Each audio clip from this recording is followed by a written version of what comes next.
Verdades del reino. El tema de hoy es el pacto que Dios hizo con David. Segunda de Samuel 7, del versículo 1 en adelante, dice así. Preste atención.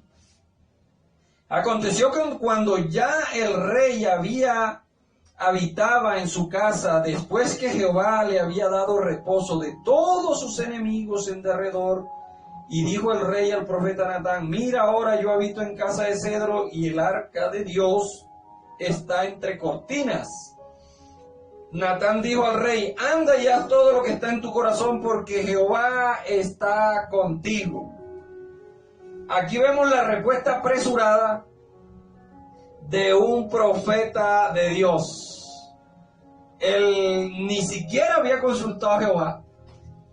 Solamente allí pues él se le acerca al profeta Natán y le dice: hombre, yo quiero hacerle una casa a Jehová. Y el profeta Natán, como era el rey, para complacerse con el rey. Eso es lo que pasa hoy en día en el sistema religioso, que muchos, con tal de complacerse con los líderes religiosos, dicen: no, sí, esto es de parte de Dios. Y mentira, no han hablado con Dios. El profeta Natán dice que esa noche fue y durmió, y esa noche Jehová le habló y le dijo: anda y dile a David que él no me va a construir casa a mí. Oiga, yo no sé a cuántos de ustedes les habrá pasado, pero a mí me han pasado que yo he hecho el plan de trabajo, como uno acostumbra, ¿cierto? Como líder, a hacer su plan de trabajo del año. Este año voy a hacer esto, lo otro, sin consultarle a Dios. Pero después uno se mete allá con Dios y Dios le dice a uno: este punto no va, este tampoco va. Los que han sido líderes saben que esto es así. Uno a veces hace planes a la ligera y uno dice: Dios está aquí, Dios está en el asunto. Nada, Dios no está por ahí en el asunto. Entonces el profeta le dijo a David: vaya y haga lo que usted quiera, que Dios está contigo, hombre. Entonces, aquí, para entender el pacto que Dios hizo con David, tenemos que entender que ya antes de David había terminado, ¿cierto?, el pacto mosaico. Josué introduce el pueblo a la tierra prometida y comienza una serie de 10 jueces. Vinieron estos 10 jueces que gobernaron sobre Israel, entre ellos 2 mujeres.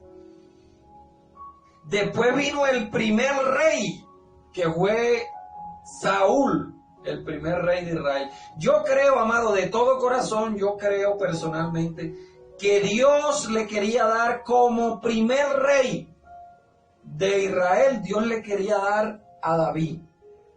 Pero ellos se apresuraron y pidieron rey. Queremos rey, queremos rey, queremos rey. Como las otras naciones. Entonces Dios le dijo: bueno, chúpate ese mangoiche, pues ahí tienes tu rey. Les mandó a Saúl y tuvieron que calarse, tuvieron que aguantarse a Saúl. ¿Cuánto? 40 años tuvieron que aguantarse a Saúl ahí con todas sus locuras.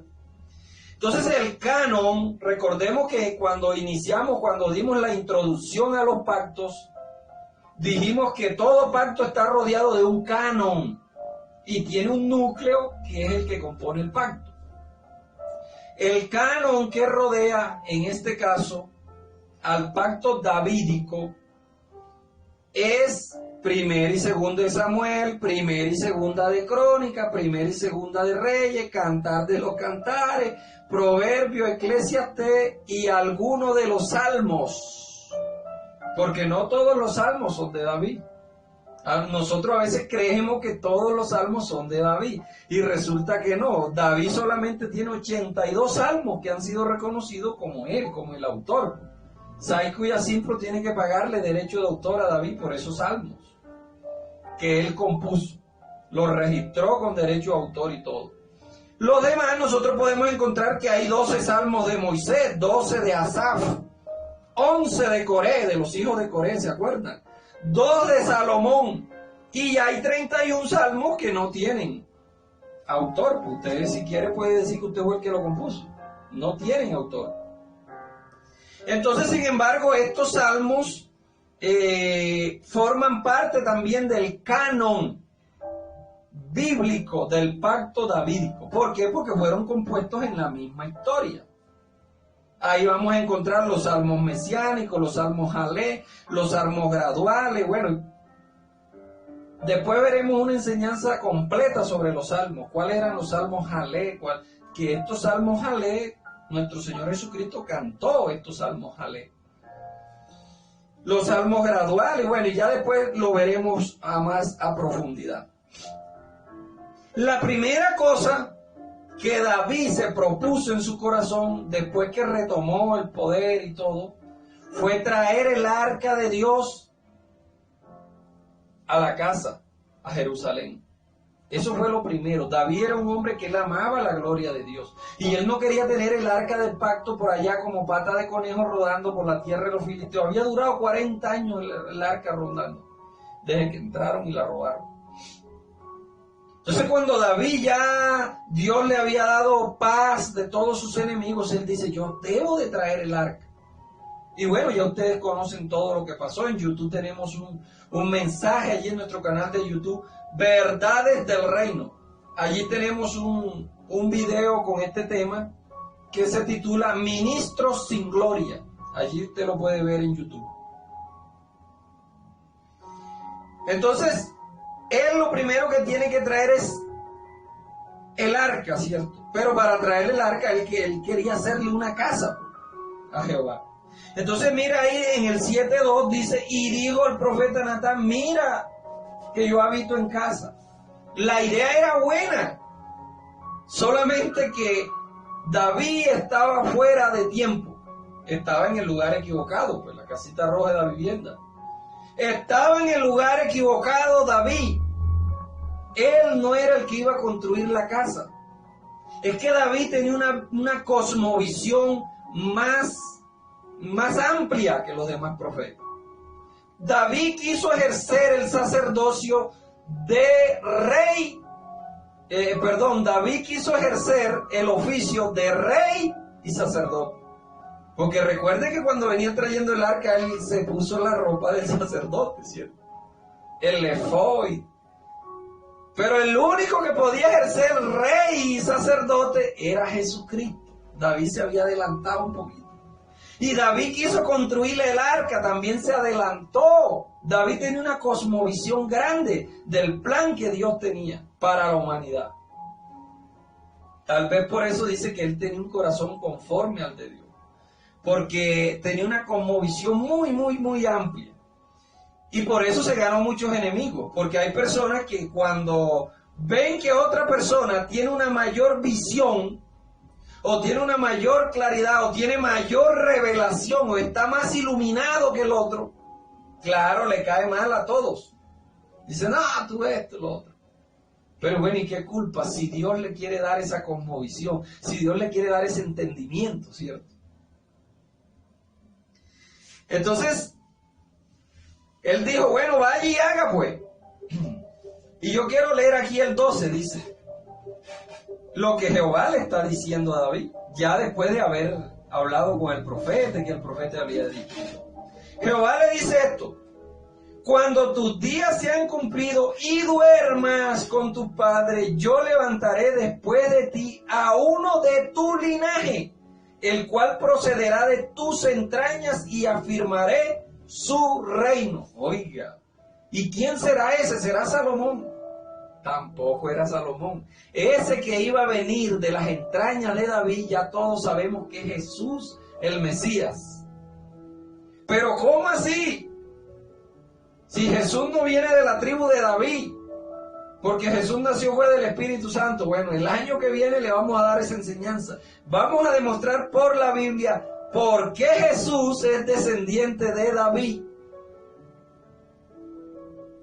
Así que estése atento para el año que viene. Vamos a descifrar la genealogía de Jesucristo. Porque si usted se pone a analizar, ¿verdad? Jesús es hijo del Espíritu Santo, ¿cierto? Según nos han enseñado. Y el Espíritu Santo no viene de David. Entonces Jesús no venía de la tribu de David. María era de la tribu de Leví. María tampoco le podía dar descendencia, porque el que da descendencia en la costumbre judía es el hombre, el varón. Entonces no hay por dónde. ¿Por dónde le llega la descendencia de David a Jesús? No le llega por ningún lado. La única forma es que sea hijo de José, porque José sí era descendiente de David. Pero ese es otro tema que lo vamos a dejar allí en suspenso para el año que viene. Entonces, aquí lo que me llama la atención son las 4 promesas que Dios le hace aquí a David. Dice, cuando tus días se cumplan, yo levantaré uno de tus entrañas y afirmaré su reino.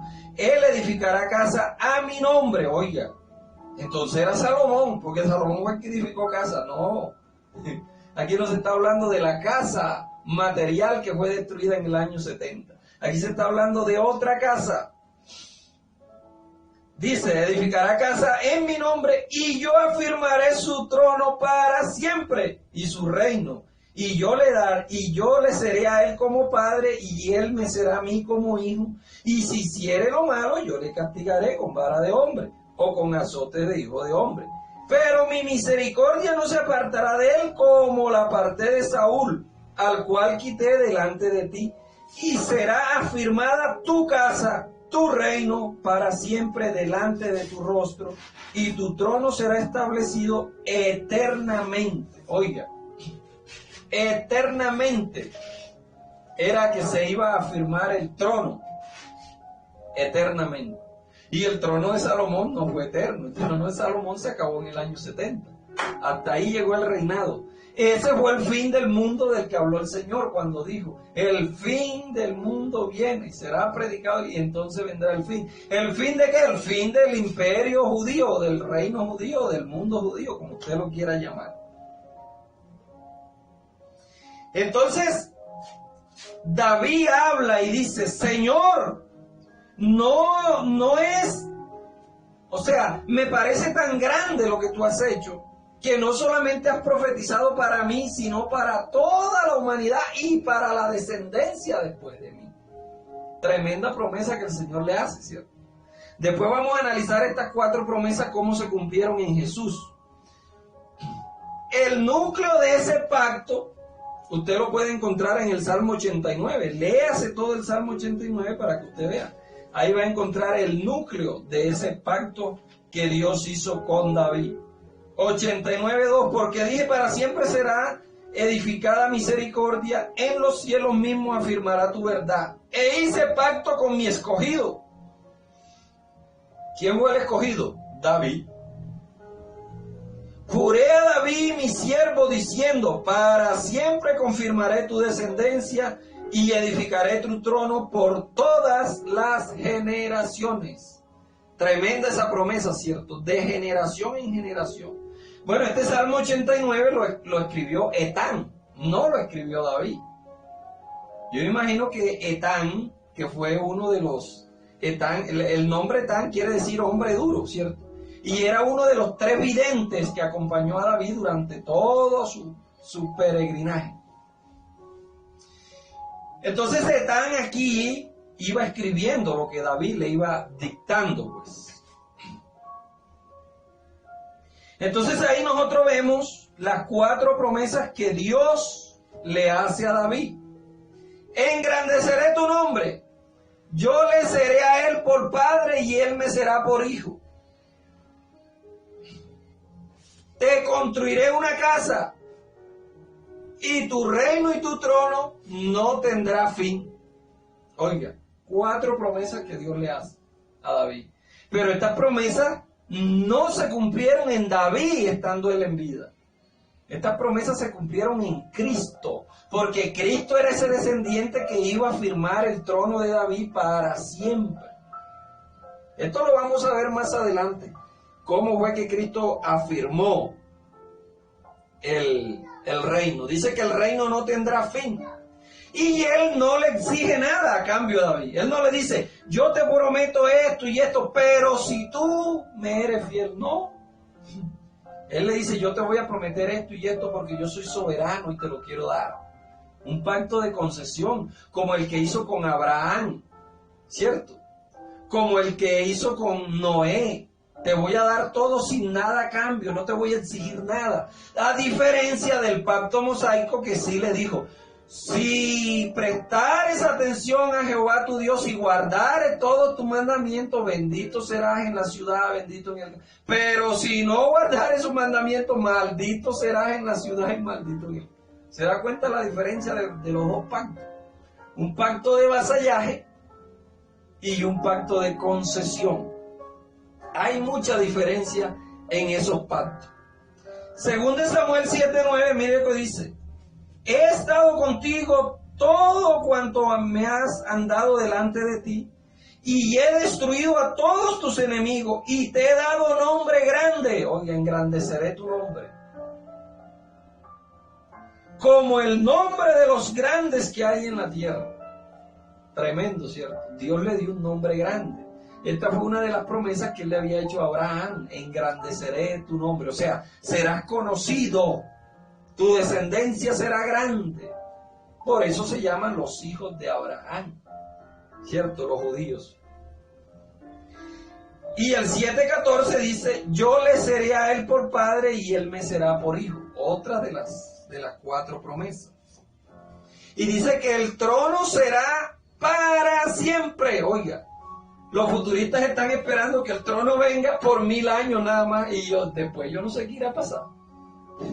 O sea, Jehová va a reinar por 1000 años sobre la tierra y más nada. Y la Biblia aquí dice que la promesa que se le hizo al descendiente de David, es decir, a Cristo, iba a ser para siempre, un trono, un reino para siempre. Daniel también lo profetiza y dice: en los días de aquellos reyes, el Dios de los cielos vendrá y instalará su reino, un reino eterno que jamás tendrá fin. Pero bueno, los futuristas dicen que el reino no va a durar 1000 años.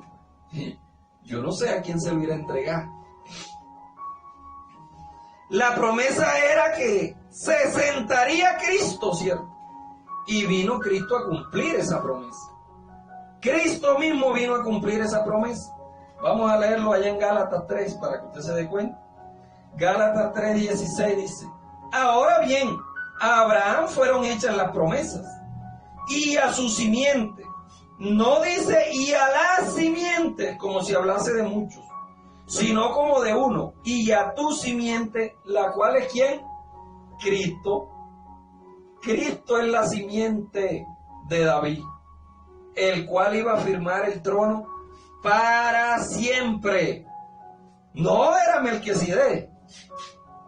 No era Melquisedec, como dicen algunos, que porque el rey Melquisedec era eterno. No. Mira, Melquisedec solamente se nombra 3 veces en la Biblia.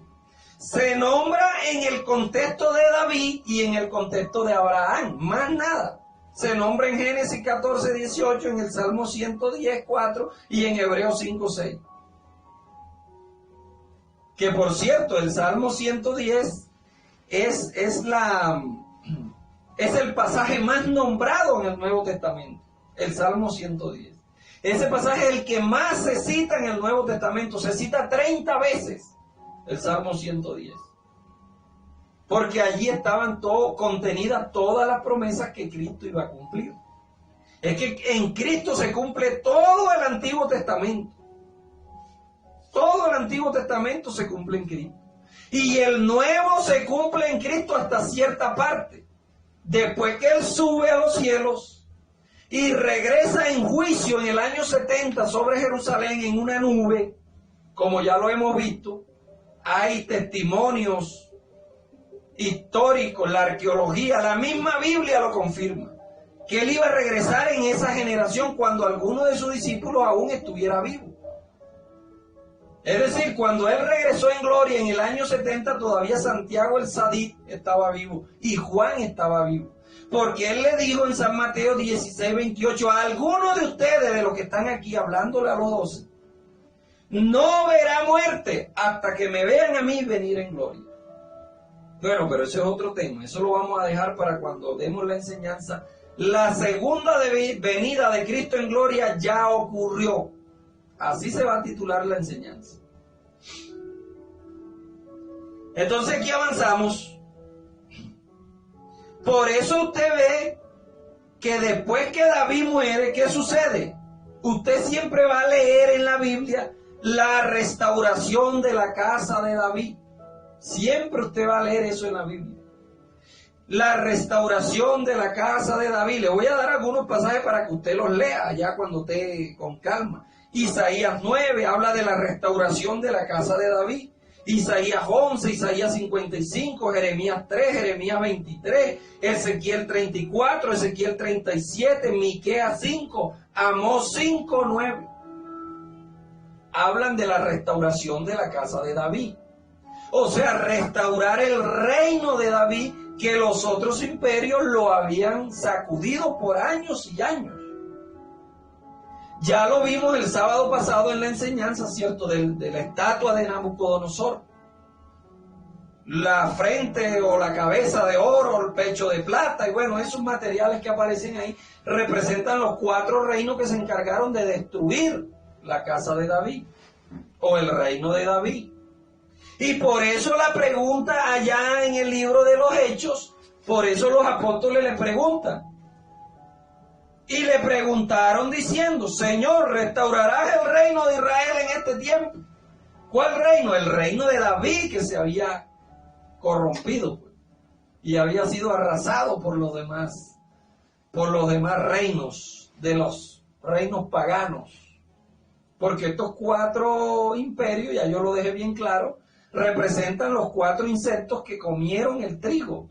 Lo que comió el saltón, lo que dejó el saltón, lo comió la oruga, lo que dejó la oruga, lo comió el revoltón, y lo que dejó el revoltón se lo comió la langosta. 4 insectos que se comen el trigo. El trigo es Israel, y estos 4 insectos son los 4 imperios que destruyeron a Israel, lo acabaron.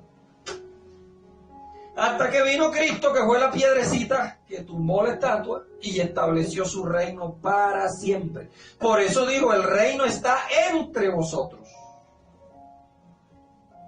Entonces ya usted puede analizar esos pasajes que hablan de la restauración del reino. Y el Señor, estando cuando Él vino, los apóstoles le preguntaron esto.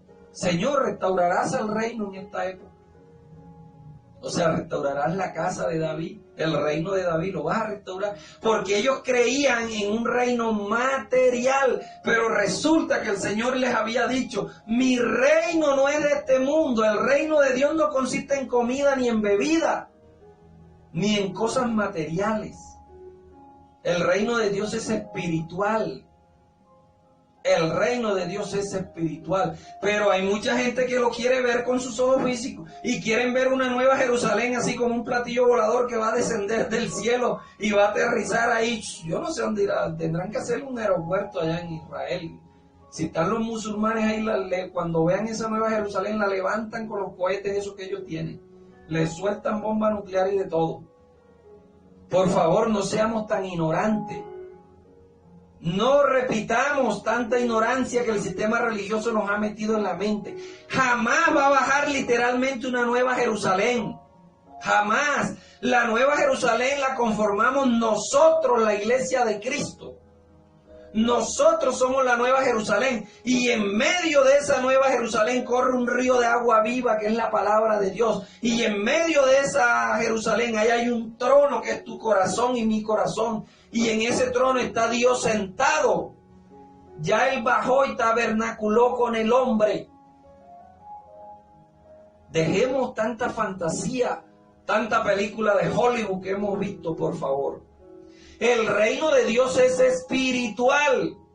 Y como es espiritual, nuestros ojos de la tercera dimensión de la materia no lo pueden ver. Por eso los apóstoles le preguntaban, Señor, pero ¿y el reino? Mi hijo, el reino está entre vosotros. Como dice la leyenda del sayón, del silbón, ¿cierto? Estaba entre ellos y no lo conocían. El silbón estaba entre ellos y no lo conocían. El reino estaba entre ellos, hombre. Así hay personas hoy en día que están en el reino de Dios, pero no disfrutan de las bendiciones de este reino de Dios. Pero gracias a Dios que hoy en día se han levantado ministros con estas verdades del reino para darlas a conocer. Para que usted las disfrute. Entonces el pacto davídico, que era el último pacto que Dios iba a hacer con los hombres, antes de mandar a su propio hijo a morir en la cruz, como era el último pacto, por eso a Jesús le llaman el hijo de David. ¿Cómo le llamó el ciego? Bartimeo. Jesús, hijo de David, ten misericordia de mí. Por eso a él le llamaban el hijo de Abraham, porque él era el hijo que iba a cumplir todas las promesas. Bueno, vamos a dejar esta parte número 1 hasta aquí. En la parte número 2 del pacto davídico, vamos a ver cómo Jesús cumplió las promesas que se le hicieron a David. O más bien, cómo en Jesús se cumplieron estas promesas que se le hicieron a David. ¿Por qué? Porque es que las promesas de la ley eran materiales, pero nosotros tenemos que entender que las promesas del nuevo pacto ya no son materiales, ya son espirituales. Por eso Pablo lo dice, inspirado por el Espíritu Santo, en Efesios: Él nos bendijo con toda bendición, oiga, en los lugares celestiales, en Cristo Jesús. Ya Él nos bendijo con todo eso. Las bendiciones de nosotros son para este mundo y para la vida venidera. Las bendiciones de la ley solamente eran para este mundo. Por eso yo no concibo una persona que tenga 10, 20, 30, 40 años en el Evangelio y siga todavía con los zapatos rotos, pagando alquiler por allí, recostado donde los yernos. ¿Dónde el yerno? Donde la yerna, recostado por ahí. Pero si es un cristiano fiel y paga su diezmo y ora y tiene una vida pulcra delante de Dios, pero es un niño espiritual. Y si eres un niño espiritual, no puedes disfrutar de todas las bendiciones que Dios tiene para ti, aunque eres dueño y señor de todo. Pero como eres un niño espiritual, estás bajo tutores. ¿Cuáles son tus tutores? Los líderes del sistema religioso que te manipulan a su antojo, porque eres un niño espiritual todavía. Pero para eso han llegado estas verdades del reino, para que usted deje de ser niño en su mente y comience a ser adulto. Y cuando ya sea adulto, usted no va a estar bajo tutores. Usted va a decir: me apodero de todas estas bendiciones. ¿Por qué? Porque son mías, soy dueño, soy heredero, soy señor de todo. Ya soy mayor de edad, ya me puedo aprovechar. ¿Se da cuenta lo hermoso que es uno conocer estas verdades? Estas verdades del reino que te liberan. Hijo de Abraham, pacto de concesión con Abraham. David es tipo de Cristo. Moisés también es tipo de Cristo. Esto lo vamos a ver en la segunda parte de este mensaje, el pacto davídico. Así que, mis amados, como David era tipo de Cristo y el pacto que Dios hizo con David era incondicional, Cristo también vino a hacer un pacto incondicional con la raza humana. Usted no tiene que hacer nada para acceder a estas bendiciones, para entrar a este reino. Lo único que tiene que hacer es creer de que el pacto que Él hizo en la cruz del Calvario alcanza para toda la raza humana. Porque es un pacto incondicional como el que Él hizo con David.